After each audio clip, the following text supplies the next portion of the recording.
You're the guy people call when they need a helping hand, moving furniture, unloading a truck. But lately, your shoulder's been acting up, and you're the one who's calling for help. And that's the moment you realize you can no longer shoulder the load. The Joint and Spine Center is Cincinnati's leading destination for orthopedic care with a range of surgical and non-surgical treatments. So when a moment has the power to change the rest of your life, go to the one place with the power to change it for the better, the Christ Hospital Health Network. This changes everything. The Pound This Podcast is brought to you by the Christ Hospital Health Network. This is the Pound This Podcast, episode 582, Finding Your Primal Potential with Elizabeth Benton. I want to lose weight, but I don't know how to get started. What should I meal prep every week? How do I get those sweet booty gains? Inspiration for your healthy lifestyle. The Pound This Podcast with Amanda Valentine. Thank you so much for listening to the Pound This Podcast. I am Amanda Valentine. I'm very excited about my guest today, Elizabeth Benton. How are you? I'm doing very well. Thanks so much for having me. Yes, thanks so much for being here. You have your own successful podcast, The Primal Potential. You're the CEO of the Primal Potential business, and then you have a book, and you have it seems like I've listened to your latest episode of your podcast, and it sounds like you have your hand in 8,000 different businesses. I'm like, dang, she seems tired. I like to experience new things. I like to diversify. So I guess before we get into the laundry list of all the things that you do, I mean, kind of the headline about you is that you've lost over 100 pounds, which congratulations. That's amazing. Thank you. And you got yourself out of $130,000 in debt. Yeah. That's okay. I got to start there because first off, is that student loans? Is that credit cards? I mean, how did that happen in the first place? A lot of it was my student loans. Some of it was shared debt with my former husband, my first husband. And between his student loans, my student loans, we each had a car loan. We had some small credit cards. But between the cars and the student loans, that was the lion's share of it. And so how do you go about the process of getting out of that? Because I actually just read a story the other day of someone who was $600,000 in student loan debts. And I'm like, oof. I'm like, where do you even begin? When you hear a number like 130,000, where it just, or even losing 100 pounds, these are these big paralyzing numbers of how do you start the process of I'm going to chip this away. I'm getting after this. Yeah. I think it's so helpful to think about it in a slightly different way, in a way that we would approach, if we were a contractor building a house.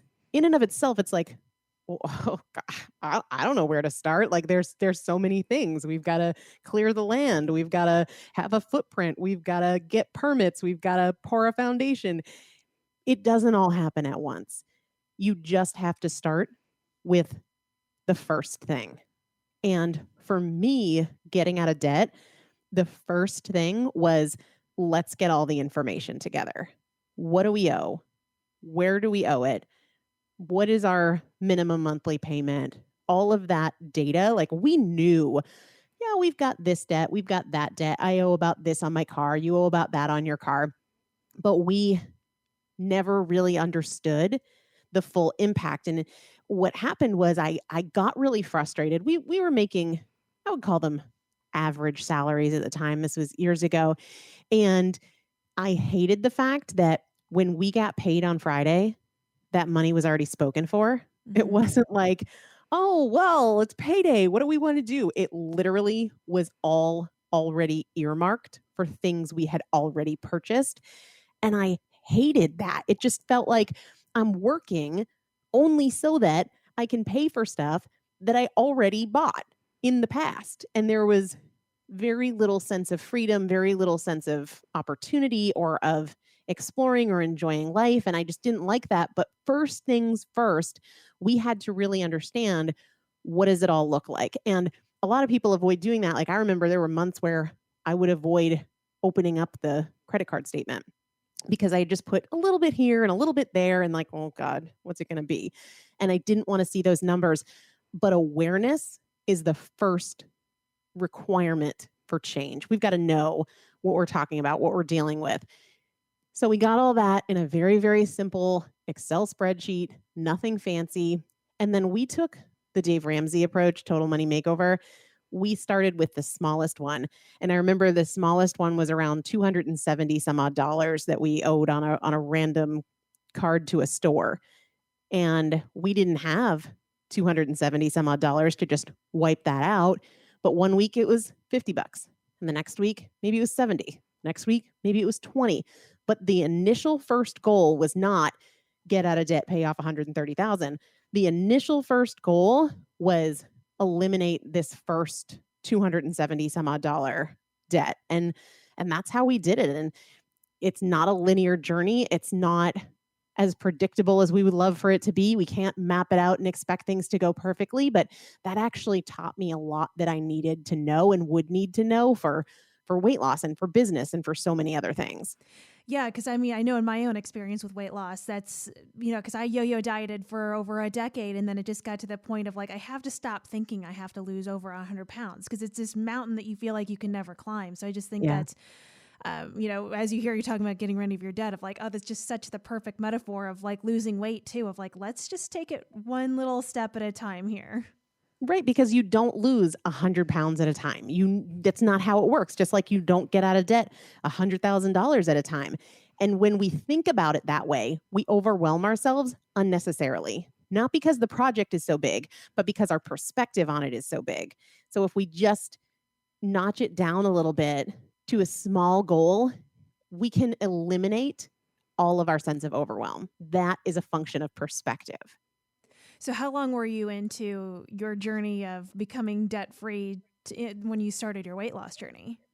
Well, my weight loss journey probably started when I was like in elementary school, probably before that. Honestly, I was the token fat kid in an otherwise thin family, and I was a big kid for a lot of reasons. My mom was very sick when she was pregnant with me. My metabolism slowed down in utero to compensate. So even though I was eating the way my sister was eating and she was very thin, I just got heavier and heavier and heavier. Likely just normal growth stuff, normal hormonal stuff. I probably could have or would have grown out of it, but it was a big thing in my family. Like my mom felt that my weight was a reflection on her as a parent. And she also didn't want me to be bullied or ostracized or be unhealthy. So there was a ton of pressure, well-intended pressure, but poorly executed pressure for me to lose weight from like 5-6 years old.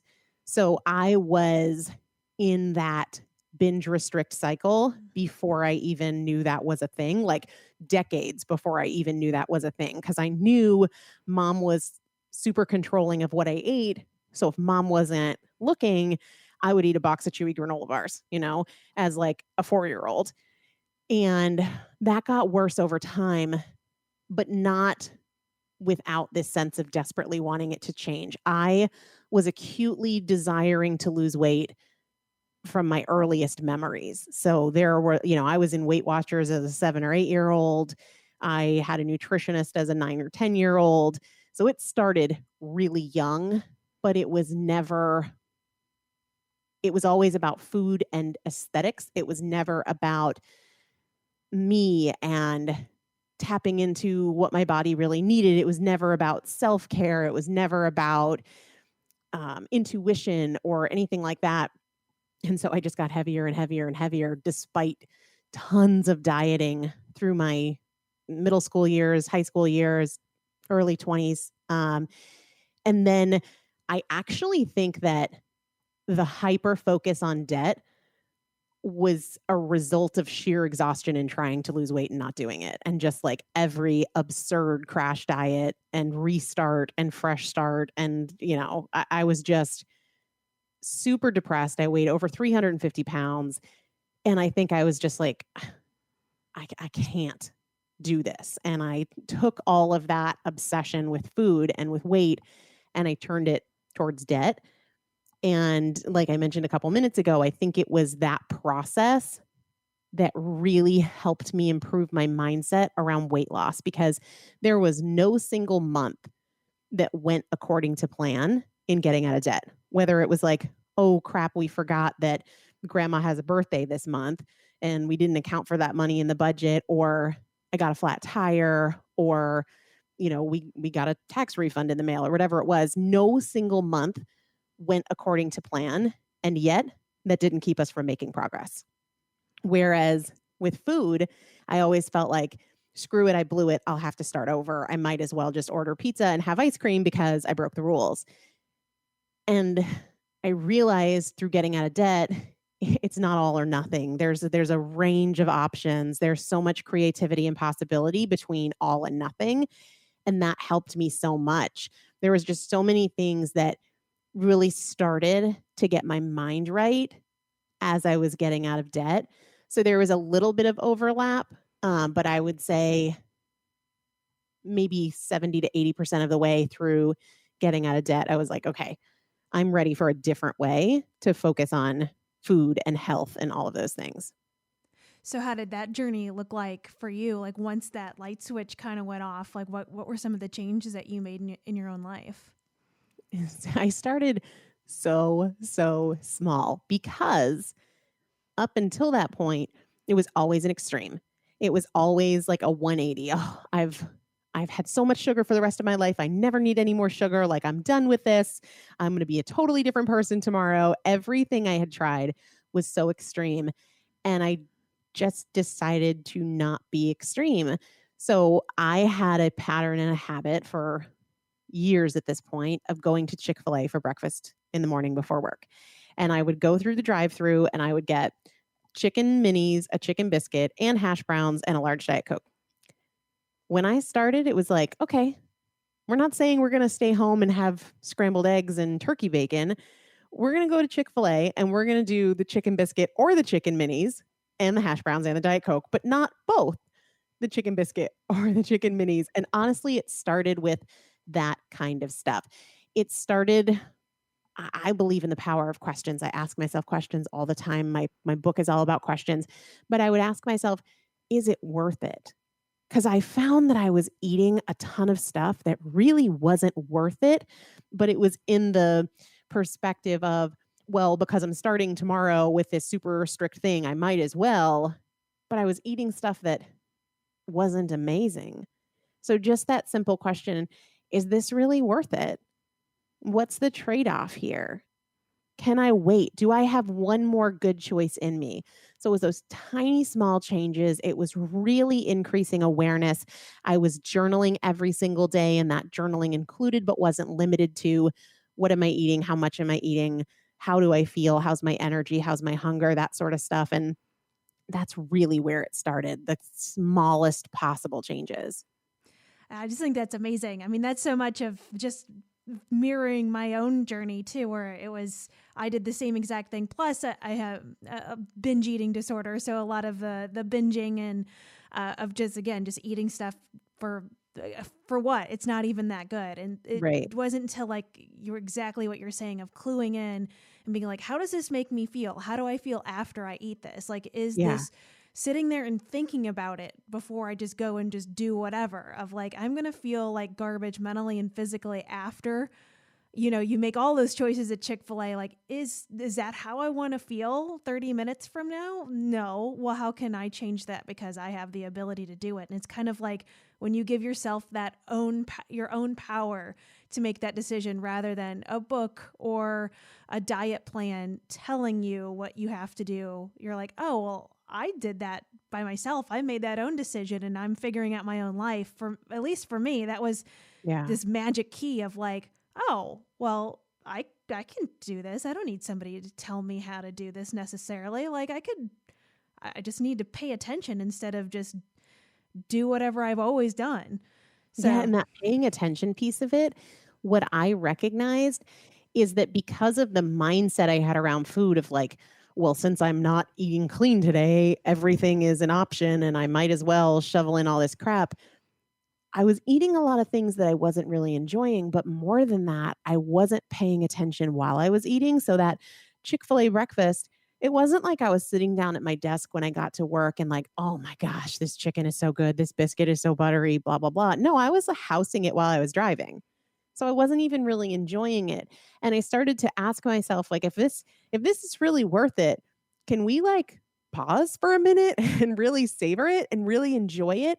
And I noticed that a lot of the overeating, the binge eating was happening while I was driving. It was happening while I was working. It was happening while I was watching TV, and I wasn't fully present for it. What I learned over time through practice is if it is worth eating, it is worth enjoying. Like, don't talk to me. Yeah. I don't want to be consumed with a television show and kind of miss out on it. Because I think we've all had that feeling where we're eating something really delicious and then we realize it's all gone and we wish we had just one bite left, like, oh, I hate that it's all over. It's gone. I want to be fully present when I eat. So I don't want to be scrolling on my phone. I certainly don't want to be driving. I don't want to be in a meeting. I want to be fully savoring every bite. And that helped my decision making too, because I was present for it instead of just going through the motions, filling something that I thought was hunger, but was more like emptiness. Yeah. Do you feel like that? Are you pretty consistent with that, with how you live your life now, or do you find yourself kind of sliding back into old habits? With the enjoying food, super, super consistent, because I don't want to miss out on it. Like if I'm going to stop and eat, I'm going to fully savor it and enjoy it. I mean, rarely is there a time when like I have to have a working lunch or whatever, but I try to have that be the exception, not the rule. I will say that this last 6 months has been a very unique season in my life that has brought challenges that I've never, ever experienced. We very unexpectedly lost our daughter in March. I'm sorry. And going through the death of a child just changes everything. It challenges everything. It has been the darkest season, and there have been so many days where I've thought, I really don't care. It's not a temporary apathy. It's when you lose a child, like I'm not thinking about losing baby weight or wanting to look good in my jeans. There's so many days where I was like, I don't care. I don't want to try. Nothing matters to me.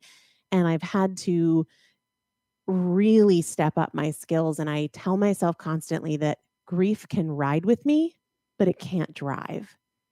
It can be here, and I'm not trying to push it away. I'm not trying to rush through it. I don't even believe grief is something we get through. I think it's something we live with, but it doesn't drive. I'm not making my food decisions based on the depth of my grief. I'm making food decisions based on objectively and non-emotionally what is best for me. And it's not a decision that you make and then it's a perfect practice. It's something that I recommit to 20,000 times a day. Yeah, man, what a healthy, strong mindset to be in, because there's been a lot of us that have been through a lot less this year that have, spun back to old comfortable habits, with just, not losing a child. Like I can't even imagine. So you're amazing. I don't know. I don't know how you're doing it. I don't want to even get more credit than I deserve on that, because I most days feel like I have no strength, but that's when I really rely on the power of questions. And I ask myself often, objectively, is this a good choice for me? It's not about how I feel, what I want, what I'm in the mood for, if it's a tolerable day or an unbearable day. Objectively, Elizabeth, what is best for me? I ask that question constantly. And I also keep going back to the fact that there's a million opportunities between all and nothing. I believe that binary is the opposite of creativity. So it's not either I'm going to eat well today or screw it, I want pancakes and pizza and ice cream and I'm totally checked out.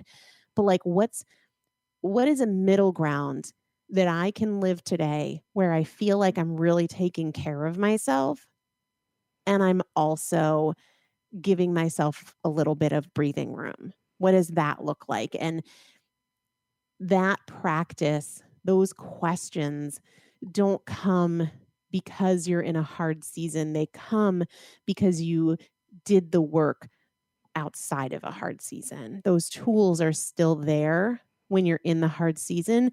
It's just more challenging to choose them.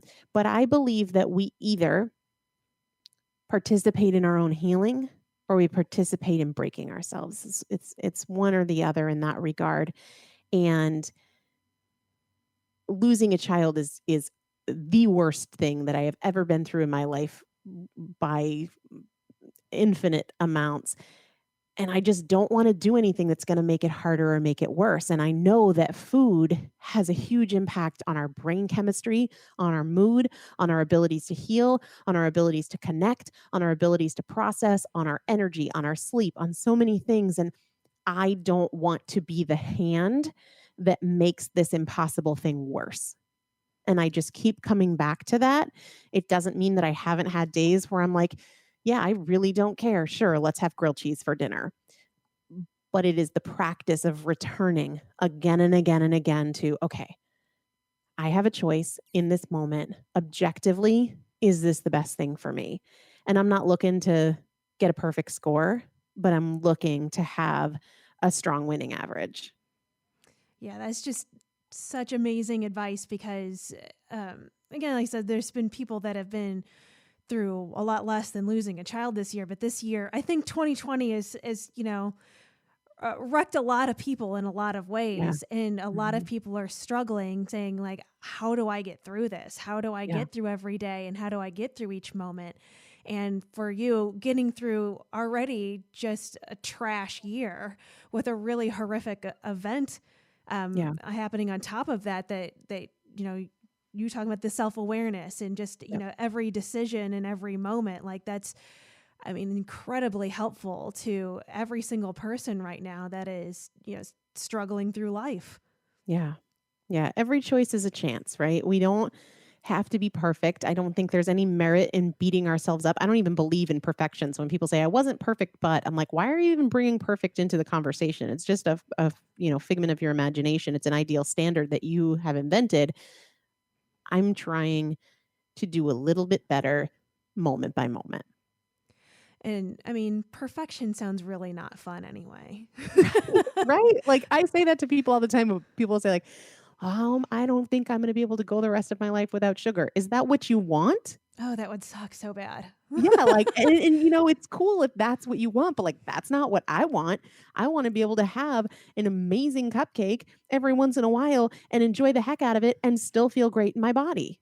Yeah. And so much of, especially the past couple of years, just with the hardcore war on carbs, like that's kind of, if that's your jam and you want to not eat a carb until you die, I guess that's what you want to do. It's your life. But right. I'm like, I don't want to do that. Like that sounds terrible. Me neither. I am with you on that. Like I live for carbs. Yeah, seriously. They're delicious. I want to be able to, like I talk about eating foods I love that love me back. I want to enjoy things in a way that I still feel really good. I feel really good physically. I feel really good mentally and emotionally. And I think that has to do with timing. It has to do with quantity. It has to do with balance. It has to do with so many things, but it is possible. This notion of like, we need to be purists. There's not anybody who's consistent who feels that way. Yeah. It's only an ideal created by people who aren't consistent. So just focus on an improvement for today instead of psyching yourself out with this big picture ideal that you're nowhere near. Yep. And just like you were mentioning earlier, talking getting out of debt, like these, forever there will be unseen circumstances. If it's somebody's birthday or there's a party or there's just anything like there's, right. And so it's like, you can't live acting like those things don't come up on a regular basis. And how do you navigate those and not feel imprisoned by them, but that you're just living your life around them? Right. Absolutely. So since we talked so much about self-awareness, I know we were going to talk about 3 lies that we don't know we're telling ourselves kind of when you're going through this journey. So if we're focused on being self-aware and being in our moment and listening to ourselves, like what are we still lying to ourselves about? One of the most common lies that I hear people tell themselves and they don't even know they're telling themselves a lie is, I don't know. Mm. Like, I don't know what to do next. I don't know what's the best approach. And I have never met anybody who can't identify one improvement they could make today. So the I don't know is when we're trying to solve the big picture. Like if I say to somebody who wants to lose 100 pounds and they say, I don't know where to start, or there's so much misinformation, and some people talk about keto and some people talk about intermittent fasting and some people talk about this and that and the other thing. I don't know what to do. And I said, if you and I were sitting down next to each other, comparing the last 4 weeks of what you ate every single day, how much, when, whatever, do you think we would be able to come up with one improvement? Oh, yeah, we could probably come up with 100 improvements. So you do know. You're just trying to solve it on the macro level, and that's not how change happens. Change happens on the micro level. And the other thing is, when we talk about like, I don't know what's best for me, I don't know what approach I'll be able to stick to. The reality is that our answers are not prerequisites to action. Our answers come from our action. You will learn your body and what it likes and what it doesn't like and what it responds to and what it doesn't and what produces results and what doesn't. You're going to learn that from your action. You're not going to learn that from intellectualizing before you get started. Do not let I don't know be a barrier, because your action is going to give you the answer. And if we were to take it down to the micro, if we were to look at today and say, can you identify one thing that you could do to make today better than yesterday? I've yet to meet somebody who says, I don't know, to that specific question. That is a really great way to look at it. I love that. That is Yeah. awesome And I advice. think it takes the overwhelm and the powerlessness away from it. So I always say, I don't know is where we start. It's not where we stop. And people feel stuck when they stop. And I don't know. I remember taking a yoga class years and years and years ago, and the instructor said that tension is the beginning of the pose, not the end of the pose. So you get to a place where, it feels kind of hard, it feels kind of tight. You're like, okay, I'm ready to be done. But that's where the work begins. That's not where the work ends. And I feel the same way about I don't know. I don't know is where we get to start asking questions. I don't know is where we get to start trying things. I don't know is where we start, not where we stop. That's great. So what else are we lying to ourselves about? The another big one that comes up a lot is the lie of lack. I don't have enough information. I don't have enough time. I don't have enough confidence. And I always tell people that you don't get to skip the start. Every single person who starts feels like, I don't really know if I can trust myself. I hear that so many times. Like, I've committed to so many things, but I never follow through. So I feel like this is just going to be another thing that I don't follow through on. You're lying to yourself, because the reality is, whatever it is that you feel like you need more of, you have the opportunity to create more of today. So in saying, I don't know enough, I don't have enough confidence, I don't have enough time, I don't have enough whatever, you are missing out on the very opportunity to overcome that sense of scarcity today. When I feel like I don't have enough time to do something, then I'll look at, well, where's my time going today? And I always can shift something around. Like, hello, I'm not going to turn Wi-Fi on my phone today. So there goes 40 minutes, if we're being really conservative, of time on Instagram or Facebook or Pinterest or whatever games you play on your phone or whatever. Instead of saying, I don't have enough of this, we just have to ask ourselves, well, what is one thing we could do to create a little bit of that today? Like, I don't have enough trust in myself. I don't have enough confidence. Okay, so then what is one promise that you can make and keep today to build that? We have the ability to create for ourselves whatever it is that we think we don't have enough of, whether that is time or it is money or it is confidence or it is understanding. We can create it. So we just use I don't have enough of whatever as a get out of jail free card. Now, here's the reason that we can't take action. Here's the reason that we're not making progress. But the reality is, it's a lie. Mm-hmm. One that I hear a lot is like, I think there's just something wrong with me. Mm-hmm. And it's like, and then it just makes it awkward for everybody when somebody says that as their excuse. Like, well, I can never figure There's this something out. wrong with your perspective, but there's not anything wrong with you. Yeah. Because you can convince yourself that you can't be in the game. You can convince yourself that this isn't for you, but you're also as capable of convincing yourself that it is possible, that it is for you, that you are in the game, that you can make an improvement today. And, it's like the cliche quote says, whether you think you can or you think you can, you think you can or you think you can't, you're right. Yeah. Yeah, it's just so much of that perspective shift that, I've talked myself through before, and so many people that I know of like, oh, well, like you said, I failed at this before. I can't do this. I'm like, well, of course you can't. You just told yourself you can't. Right, exactly. I believe you. Yeah, right. Yeah, like you just said it. You haven't even opened yourself up to the opportunity that you can solve this problem. You've just decided that it's closed. Yeah, and you're not even open to a solution. You just told me that you're close to it. And it's so crazy that we'll say that to ourselves a million times, but we would never say that to our like best friend or anybody. Right. Like, no, you can't do this. Yeah, you're right. You can't lose weight. Like, you wouldn't say that, but you say it to yourself all the time. Right. Absolutely. It's a lie. Yeah, we're so mean to ourselves. But it's where awareness comes in. Once we become aware of these lies, because sometimes people will listen to us about, oh, that's me. Oh, that's so me.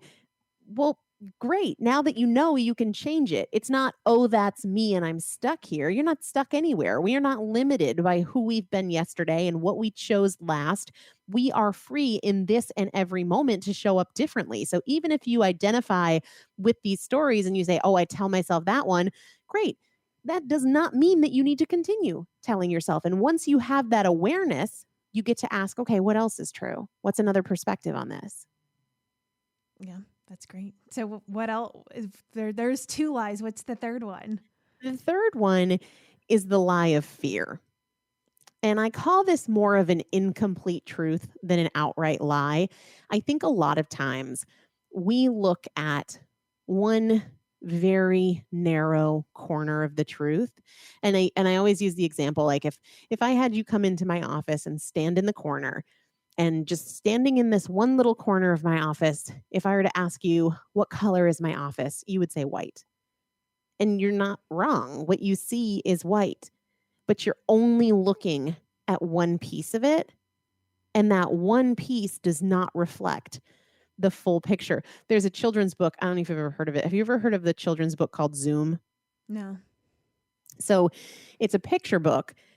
And essentially, it starts with one picture that looks like a red triangle or a couple of red triangles. And when you turn the page, you realize, oh, that wasn't actually red triangles. It's zoomed out. It's a rooster. And that was the rooster's comb. Mm-hmm. And then you turn the page and you realize, oh, it's actually not a rooster. It's a picture of kids standing at a farm and there's a rooster on the farm, right? And then you keep turning the page and it zooms out a little bit and you realize that when you're looking at just one piece of something, you can draw conclusions that you're super sure are right, but they're not reflective of the full picture. And we have to zoom out. And yet as humans, especially when we're struggling or we feel stuck, we rarely zoom out. This happens in interpersonal relationships when we only see our perspective and we don't see somebody else's perspective or maybe how and why they got to that perspective.